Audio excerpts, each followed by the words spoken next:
We'll be looking at the subject of ancient civilizations. I'll tell you, this always gets a lot of people excited because there's so much mystery about it all.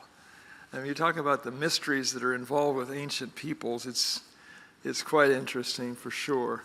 But let's just start out and asking, what's the truth about man's primitive past?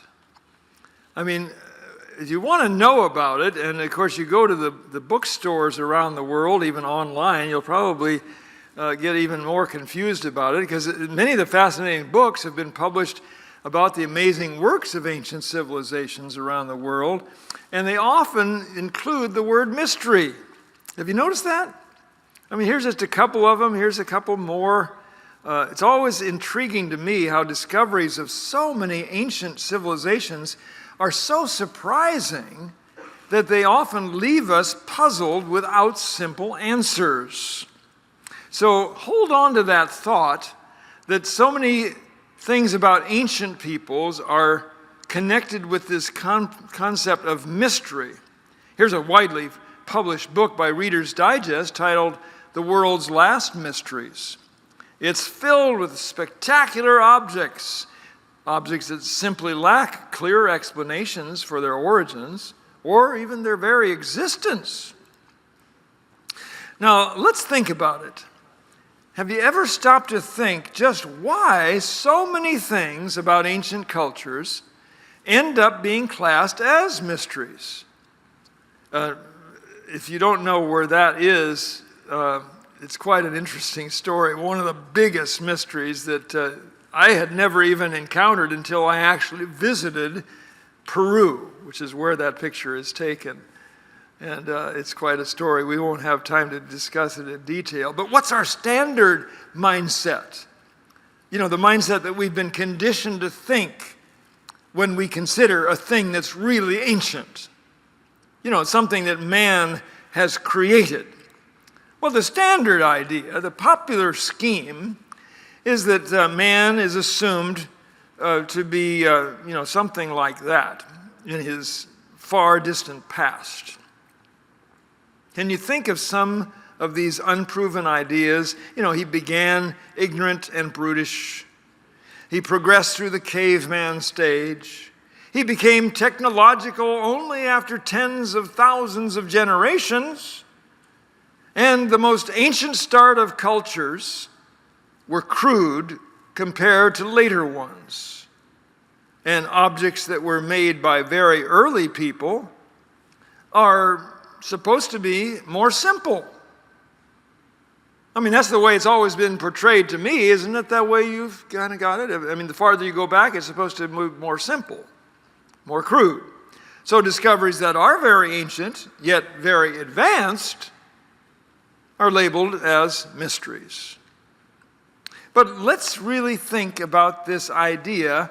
Is it true that ancient should be equivalent in some ways to primitive?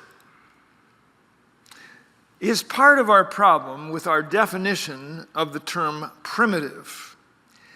I was surprised to learn, but Webster's 1828 dictionary defines the word primitive as pertaining to the beginning, original, first, as the primitive state of Adam.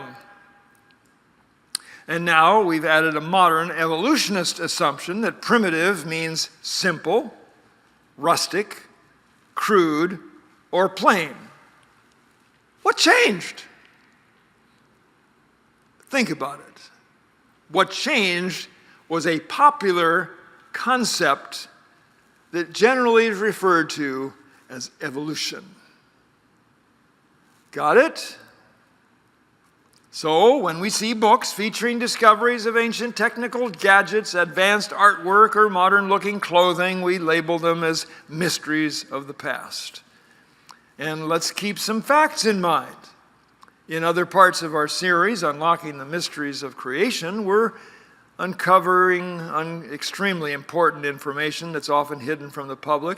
And because it just doesn't fit with politically correct evolutionist ideas that dominate the natural-minded academic and media world today,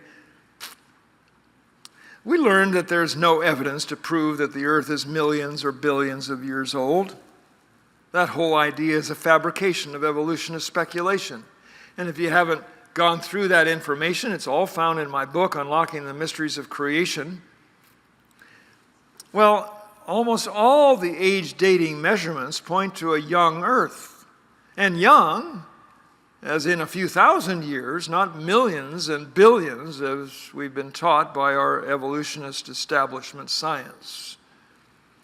And if you haven't yet discovered the details of the concept, when did it all begin, I want to make sure that you go back and review that information that we've had on other presentations like this. In our study about the fallacies of evolutionism, it became very clear that the complexity of living cells is so vast that creation has absolutely no chance of ever happening by chance. And when it comes to man's origin, we uncovered the fact that man's supposed evolution is an atheistically motivated pipe dream built on pathetic hoaxes and no solid evidence. All the so-called missing links are phantoms that never amounted to anything but apes or humans or frauds. Evolutionist ideas put mankind at the bottom, at the start, supposing that his technical and cultural progress moved upward slowly over the course of 1,000,000 years. What does the Bible have to say about the progress of ancient man? When you read Psalm 8, it says, "For thou hast made him a little lower than the angels." And guess what the word angels is in the original language? As we learned, it's the original word Elohim, the Hebrew word Elohim. Now, the first word for Almighty God himself in the Old Testament is that word. And in the beginning, Elohim created the heavens and the earth, is what it says in Genesis chapter 1. Now, Scripture puts man at the very top in the beginning, followed by his fall because of his rebellion toward his Creator. So what does the reality of verified human history tell us about ancient man? Well, mankind began at the top, and he's been on a bumpy downhill road ever since, with repeated attempts to reclaim the majesty of his beginnings. And there's no authentic history outside the Bible going back farther than about 5,000 years. Beginning with the pre-flood world of Noah and continuing to the times of Nimrod, Pharaoh, Nebuchadnezzar, and Caesar, they accomplished amazing advancement. But they all typified what we could biblically call an anti-Christ system of tyranny and evil corruption every time. When you examine the evidence of these cultures, you find horrific violence, demonic immorality, and even human sacrifice. Every ancient society on earth reached a point of collapse and ruin. No matter how great were their accomplishments, their participation in spiritual wickedness ultimately brought their complete downfall. Every society on earth has ended in this pattern. Well, sometimes their end was sudden. The Bible is clear that catastrophic judgments like the flood and the Egyptian plagues have shut down many cultures. Others around the world have also been destroyed, and sometimes by mysterious catastrophes. Yet, as long as some people remained, men have always managed to eventually rebuild again somewhere. It took just a few centuries after the Great Flood for Noah's great-grandson Nimrod to lead the technologically advanced but depraved culture at Babel. Think of what is happening in our own times. By the way, 3,000 years ago, at the height of one of the most technically advanced civilizations since the flood, Israel's great prophet Daniel made a remarkable prediction. Think about this prediction as if you were living in the dark ages of Europe. Now watch. Daniel predicted that at the time of the end, knowledge shall be increased. Now, from our 21st century perspective, this should be especially significant. Even counting the advancements of the Roman Empire and the decline of Western civilization during the Middle Ages, nothing since Daniel's time compares to the surge of knowledge the world has seen in the last few decades. Knowledge shall be increased even at the time of the end. What about cavemen?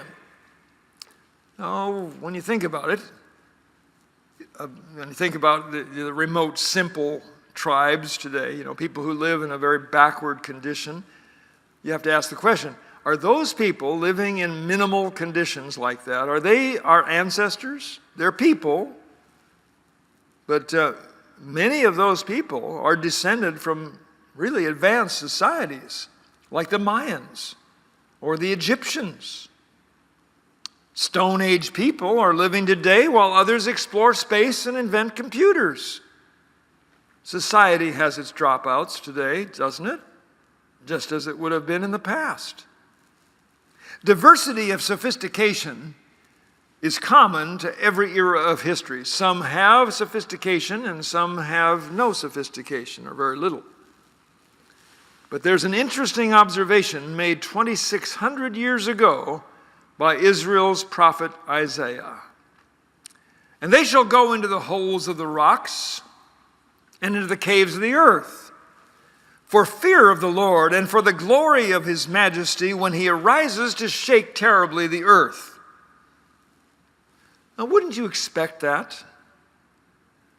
In the face of devastating judgment, survivors find shelter wherever they can. Caves are logical to provide comfort, shelter, for generations possibly.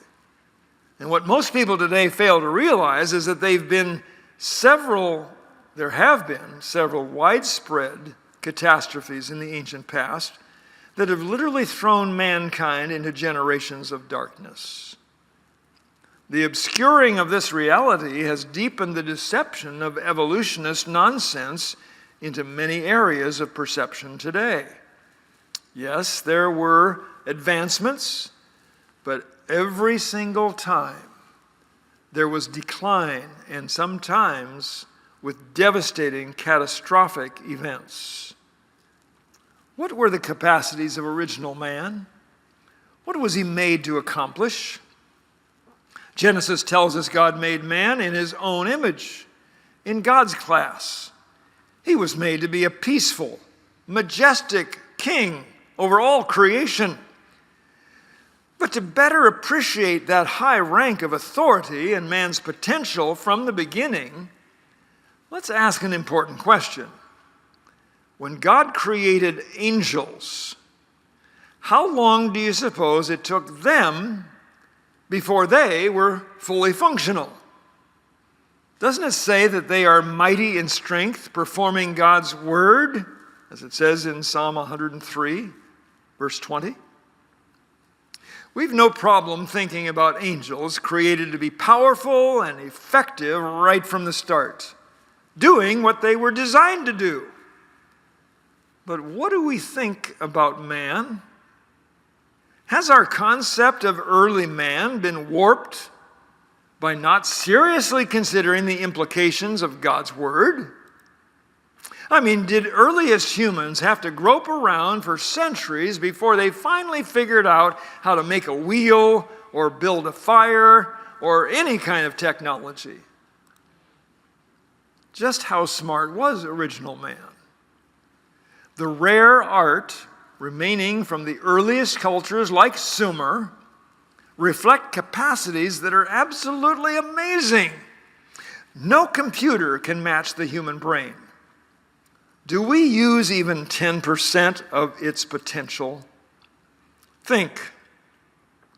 If evolutionism were true, why would we have a huge percentage of brain power, some say maybe 90%, that even the brightest among us will never use in an entire lifetime? Remember that evolution is supposed to evolve traits for usefulness. Our memory alone is capable of storing a new photographic image every second for 1,000,000 years. It isn't hard to suppose that we have at least 10 times more brain power than we'll ever use.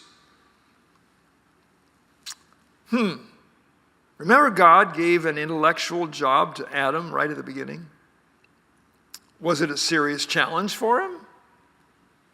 When God commissioned Adam to name the animals, do you think that they were meaningful names? I mean, how would we do the job? From the way we name our pets with words like Spot and Muffin and Rin Tin Tin, you kind of get the feeling that modern imagination has suffered severe setbacks. You probably are glad that God didn't give the job that he gave to Adam to my family. You see our white cat there? Guess what we named her? Yeah, that's right, Whitey. And then came along our beautiful orange kitty. You guessed it, we finally figured out she should be called Orangey. I don't know, but whenever you think about the language that Adam had, and many think it was an early form of Hebrew, do you think that the names he gave would have been every bit as meaningful as the names that we use in our own language today? The power of an alligator, the delicate beauty of a swan, the lumbering size of an elephant. We know the names were acceptable to God when Adam gave those names, because it says in Genesis, whatever Adam called every living creature, that was the name thereof. God didn't quibble with Adam. Oh, come on, Adam. Squeaky? Nah. I don't think that had to be an issue at all. Do you? Now, when Adam fell into sin, his world fell with him because he was given control of it. But even in his fallen condition, the family of man accomplished things in ancient times that were far from primitive. Now, when we think of advanced technology, we automatically load it down with all sorts of complicated hardware, costly things that only a few people know how to tinker with. But from the beginning, why wouldn't ancient man have always been inventive and technical, creative and productive, ingenious in so many ways? In Genesis 4, we see that Abel, second son of Adam and Eve, was a shepherd. His brother, Cain, was a farmer. Cain's descendant, Jabal, was a cattle rancher. Now, if you think about it, ranching, is it a primitive occupation? Well, I don't think so. In fact, just ask a modern rancher today what all is involved. It's no easy job, and it takes considerable know-how and skill, certainly beyond some mythical Stone Age profession, wouldn't you say? Science Yearbook 1980 featured an article titled "Farming in the Negev Desert. The arid wilderness in southern Israel is coming to life with lush crops like onions and peaches." Why? Israeli scientists have revived long-forgotten farming methods to grow crops by storing the sparse desert rain in the once barren soil. Well, how do they do that? Was it some complex technological invention? Well, all they did was build little dikes around sloped plant basins to collect the sparse desert rain. Brilliant. Indeed, brilliant. Expensive? No, it wasn't expensive. It was an ancient method, but very effective. Now think about the wisdom of the ancients and then ask, how would we, in our advanced technology, try to accomplish the result of irrigating the wilderness? Well, we'd start with building huge reservoirs miles away and the canals to carry the water. And then we'd build the hydroelectric generators to pump the water where needed. And of course, the power grid would be extremely costly. And we'd finish it up with backup power plants, and voila, You got the whole modern technical matrix that we've come to depend on. Now, I, just like you, and we all enjoy the benefits of modern technology, but isn't there an inherent danger that we tend to avoid thinking about? The more complex our modern technology gets, the more vulnerable our society becomes to devastating disruptions like natural disasters, wars, economic turmoil, environmental pollution, and terrorism. Our delicate, high-tech world has made us dangerously dependent on specialized experts and a steady supply of exotic resources to keep everything running smoothly. And we could do a whole discussion about that topic as it relates to a lot of the things that are in the news today, couldn't we? Well, could the ancients have had better ways of doing things in some respects? Consider the impact of capitalizing on natural laws to a greater degree than we do. Are there ways to produce larger long-term benefits with less complex hardware? We tend to think that our 21st century style of technology is the best way to go. But as we explore the clues to ancient people, we find that they had a different and possibly more sensible approach.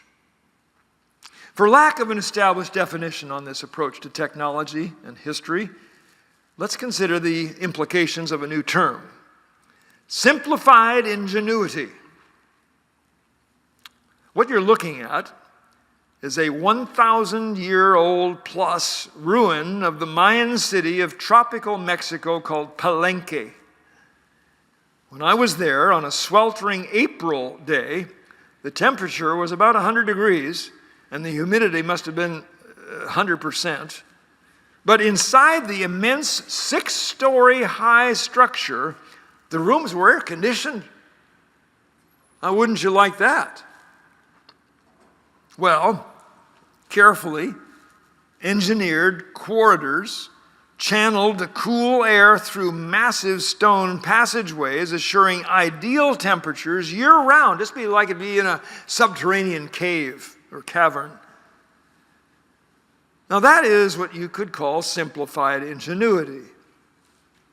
But how would we air condition a building in the tropics? Well, would our methods be technical? Costly? Short-lived? This ancient system has been working perfectly for 1,000 years, and even though there has been no one there to maintain it, they didn't have to call the Maytag man in to repair it, nothing like that. It still works. Simplified ingenuity. Now, speaking of ancient cities, when people start building cities, when was that? When did they start building cities? In Genesis chapter 4, we find that Cain found his wife, fathered a son, and built a city. Cain, the first son. But I can just hear the objection to Bible believers, and they'll say, where did Cain get his wife? That's a good question. And there's a good biblical answer. But first, we need to ask another question. Where did the evolutionist Cain find his sweetie pie? Now, follow their reasoning. The origin of male and female anything has no naturalistic explanation. It's another case of one of those far-fetched evolutionistic fairy tales. There just happened to be a female that evolved. It just happened to evolve from some creature with different chromosomes, and she just happened to appear at the same place, at the same time, to meet her man. Now, as bizarre as that may seem, it's amazing how literally billions of people have come to regard it as so-called scientific truth. Now, let's hear the rest of the real story. Take a look at Genesis 5. Adam had other sons and daughters during his lifetime. None of them are mentioned besides Seth, Cain, and Abel. That means that they had at least 7 kids. Now, honestly, how many kids do you think Adam and Eve had? I mean, if there was one rule that Adam was surely able to obey, it had to be fruitful and multiply. He probably had 20, 30, who knows how many. I don't remember what the record is, but dozens of children have been established in families around the world. And think about it if people live a long time. And remember the fact that large families were normal even to our grandparents' generation. By the time Seth was given to replace recently murdered Abel, when Adam was 130 years old, Eve could easily have had over a dozen children, who had, by that time, grown children and grandchildren of their own. I mean, honestly, finding a wife would be no problem for Cain. And keep in mind that the genetic pool was at its purest then. Marrying a relative would not be genetically dangerous like it is now. Abram married his half-sister, Sarai, who became Sarah. And it wasn't until Moses' time that God prohibited marrying close relatives. So Cain built a city. Notice it doesn't say that he built a mud hut. It was a city. The first son of the first family on earth built a city? Now, even then, you'd expect a city to have houses and shops, streets and lanes, and some kind of civil government to keep order. We may not have thought about cities existing before the flood, but the earliest relics of human history, soon after the flood, show the evidence of cities. No doubt, the family of Noah rebuilt something like they knew in the old world before the flood. And just what have the archaeologists found? Articles about ancient cities seem to continue the theme, the mystery of ancient Egypt, Mexico's mysterious lost city, mysteries of the Maya, unsolved mysteries of the Great Pyramid. Do you notice a common thread among these ancient cities? Yeah, they keep describing them as mysteries. Why? It's their incredible advancements. And wouldn't you know it, the ruins of the most ancient cities on earth are still all in the Middle East, and some date back to nearly 4,500 years ago. That's right after the flood. They reveal some amazingly advanced accomplishments despite their antiquity, including indoor plumbing and piped hot water. Well, what are some Genesis examples of early technology? Was music part of life at the beginning? Early mankind, before the flood, knew the technical skills involved in the production and use of musical instruments. That was a surprise to me after being taught in college history classes that music was a much later development. Modern scholars now realize that some of the most ancient musical harps come from the oldest culture on earth. The workmanship of Sumerian craftsmen made not only exquisite artistic designs, but also technologically precise instruments. Some, like this one, date back over 3,500 years. But what's the usual picture painted for us about the evolutionist discovery of some skill like music? Well, it might go something like this. Grandpa Ramapithecus was out picking berries with the family one day, and as he reached overhead to find a really juicy one, he accidentally stumbled over a vine that was stretched kind of tightly between a couple of big rocks. And as he stumbled over it, it went twang! Well, Grandpa Ramapithecus got a little excited. Can you imagine it? And he thought, well, maybe I'll do a little scientific experiment. So he went back kind of carefully and he pulled the vine back and let it go, and it went go twang. Now, just about the time that he's about to describe his discovery to the family, he realized he hasn't invented language yet. I mean, that's yet to come, a few million years, who knows. But the point of it is, that's probably the perception that has been created in our young students because of the way scientists who have been influenced by evolutionism have been trained to think. Well, a Chinese zither, similar to our modern autoharp, was surprisingly found recently in a tomb dating back over 21 centuries. Also in the tomb was a mouth organ with 22 carefully designed bamboo pipes, a mouthpiece, and fingering stops to operate it. The details were finely crafted and in no way could be called crude or lacking ingenuity. According to the Chinese people, there was an emperor living 4,600 years ago who sent a servant to the mountains to find a special bamboo pipe that produced a middle C note when cut to a specific length. And from that pipe, all the other notes of the musical scale were mathematically derived, how long ago? 4,600 years ago. What about metallurgy? Genesis chapter 4 also notes that another descendant of Cain was an instructor of every craftsman in brass and iron. Now that's pretty amazing when we think how our kids are taught in school that the Iron Age didn't start until about 1000 BC, and the so-called Bronze Age began about 2,000 years before that.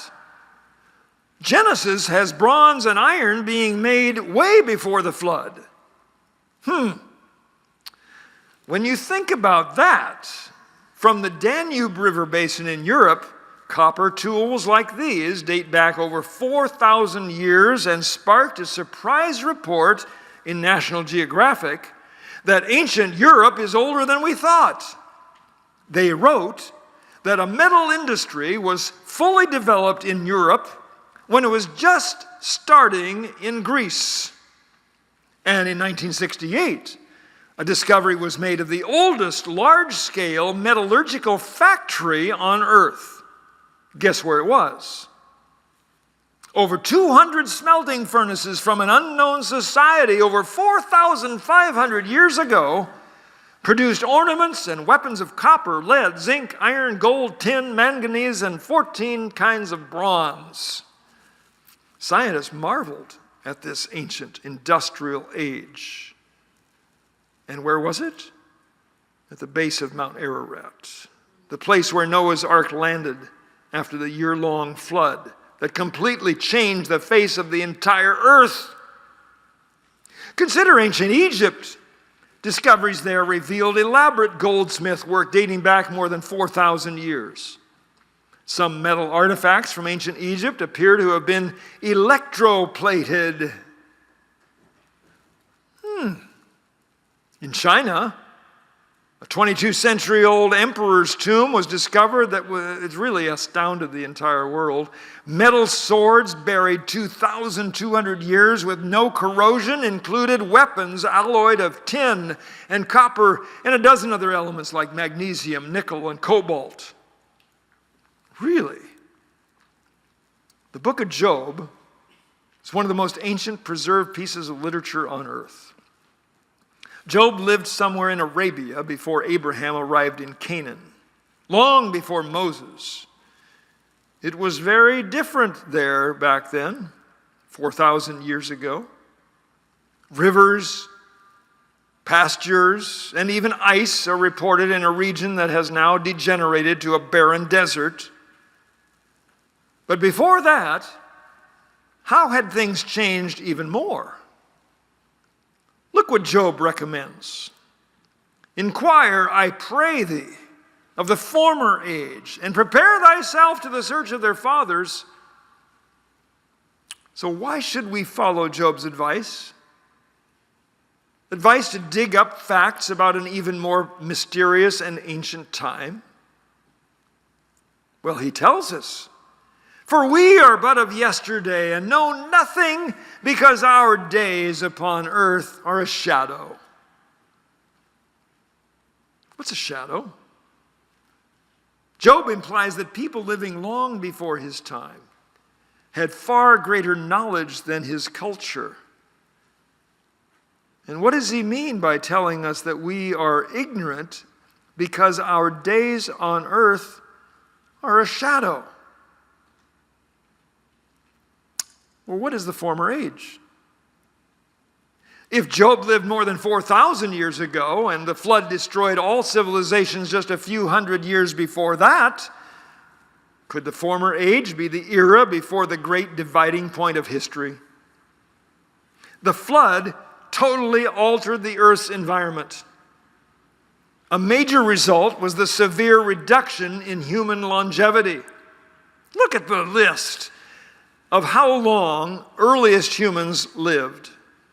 Genesis makes it very clear that 900 years or more was typical. And then what? What happened after the flood? Well, it's clear that the trend was radically shortened over the following generations, progressively getting shorter and shorter. Now watch this. Study a bar graph of the lengths of the lives of the patriarchs. The Bible describes these details for an obvious reason when you think about it. You'll discover some remarkable things. What could people do living for 900 years? The lengths of those bars cover 9 of those vertical bars, each one representing a century, 100 years. Is it worth your time to follow Job's invitation to search, to inquire about the former age? And get ready as you do that. Now think, what could be accomplished if you lived 13 lifespans of 70 years? Think about it. With that kind of time on your hand, you could devote 100 years to perfect a career skill and then devote another century to learning to play the piano really well. Well, think of the businesses you could build, the money you could save, and the projects you could complete. You don't think you'd just sit around on your recliner and do nothing, would you? I mean, with a growing population all speaking the same language, it wouldn't be very many generations before you had millions of people to interact with. In the 4,000 years since the flood, man's decreasing longevity has been his most serious handicap. Just when you grow up enough to start figuring how to live right, you realize how brief your stay on the planet is. Yet look at what some have done in such short lifespans. I mean, you think about Thomas Edison. He lived to be 80. Think of all the inventions that he did that changed the world. Or how about Leonardo da Vinci? His genius still inspires new generations of creativity. Bach and Beethoven were prodigious. But imagine multiplying that creativity for centuries. Isaac Newton was probably the most brilliant genius in modern time. And Louis Pasteur, his genius was heroic, but imagine if all these lives overlapped with each other. Now watch this. Noah lived 600 years. Do you see his name right there, kind of going toward the bottom, Noah? With his grandfather, he lived together with grandfather Methuselah for 600 years. Now, do you think that you just sit around playing dominoes all that time with your grandpa? Even more intriguing is when you look at all the other people that Grandpa Methuselah lived on the planet with for over 200 years. Look at that. Methuselah lived on this planet with Adam for over 200 years. Now think of sharing the insights learned from the man who walked with God in the Garden of Eden.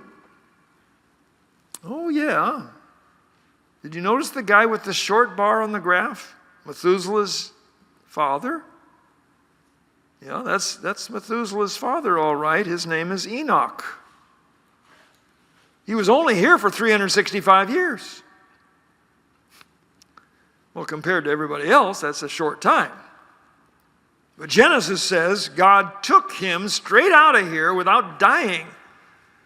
I guess Enoch became the first astronaut. What do you think? But when you see that Noah's son, Shem, lived with up to 8 generations of family until at least Abraham's time, or at least Abraham's great-grandfather's time, it's no wonder that tremendous advances in civilization were achieved so rapidly after the flood. People who live long know much. And that's why Job tells us, with the ancient is wisdom, and in length of days understanding. With all the natural resources available to them, why wouldn't man, before the flood, have exercised his natural human ingenuity every bit as much as he would in the last 4,000 years? Developments in commerce, industry, the arts, politics, science, and medicine would have all been possible and even inevitable before the flood. Unfortunately, how often have you seen typical religious art depicting Noah using quaint old tools to build the largest wooden barge in history? You see how evolutionist conditioning has warped our concepts of ancient man? Think about it. What about the spiritual insight of the ancients? In the early centuries after the Great Flood, which happened no later than 2450 BC, the ancient influential resident of Arabia named Job had amazingly advanced insights. His book shows that he had considerable knowledge of agriculture, building trades, and the laws of nature. But what else did he know? Listen. In those early centuries, Job knew some things that are absolutely astounding. "Oh, that my words were now written," he wrote. "Oh, that they were printed in a book."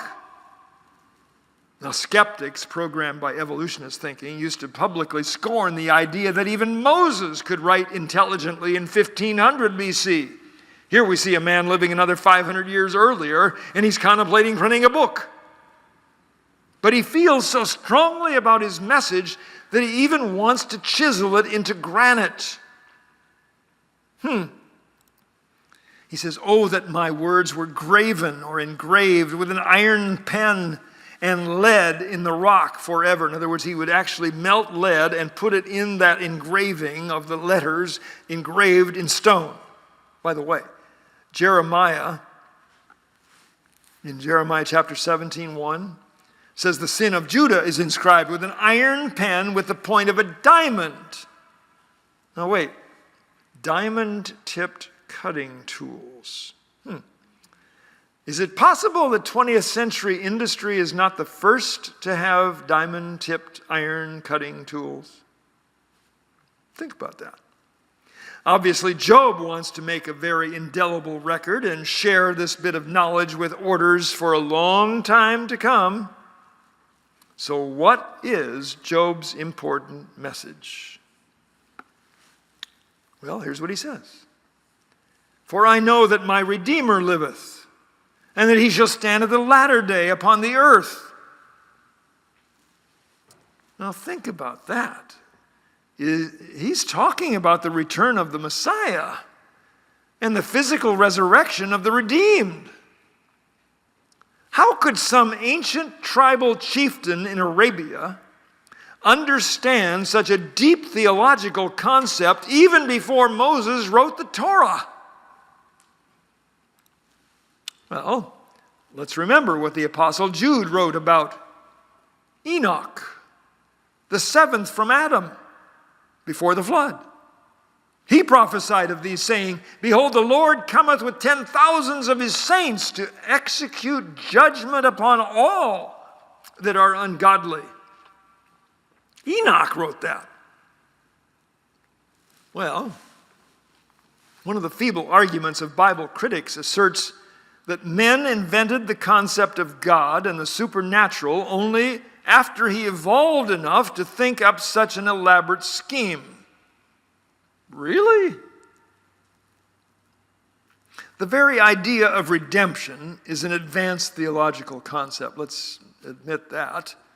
The plan of a coming Redeemer was familiar to Job because he had a continuous link of ancestors back to the man who received it from God himself in the garden. But don't forget that God is able to inspire men with unnatural knowledge through his Holy Spirit. And remember that the secret of the Lord is with them that fear him.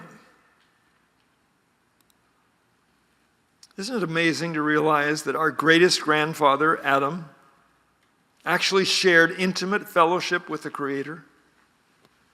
Original man was totally different from the secular slant that we're commonly programmed to believe. Imagine what his superior sharpness could do with the benefit of conversing openly with God. Adam and Eve had personal harmony with nature, open communication with God, peaceful dominion over the animals, the ideal physical bodies, intimate awareness of natural laws, and intimate response to spiritual laws. God's masterpiece of creation, man, was made to be the master of the entire earth. He didn't have to be some phony kind of superhero in physical strength to do it. With his godlike spirit, Adam and his family had the power to accomplish anything to which they applied their ingenious minds and corporate energy. Anything? Note that even after the fall into sin, the Torah records that God said of mankind, nothing will be restrained from them which they have imagined to do. Nothing? God himself made this observation 3 or 4 generations after the great flood at the time of the confusion of the languages at the Tower of Babel.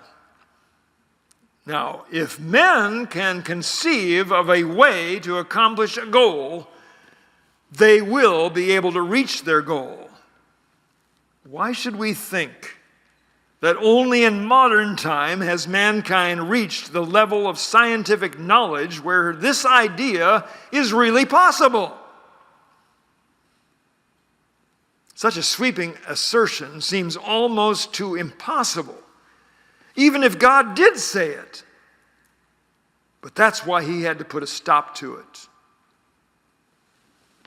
By the way, for those of you who have been following what's going on in places like the World Economic Forum and the WHO and the United Nations, they're actually planning for ways to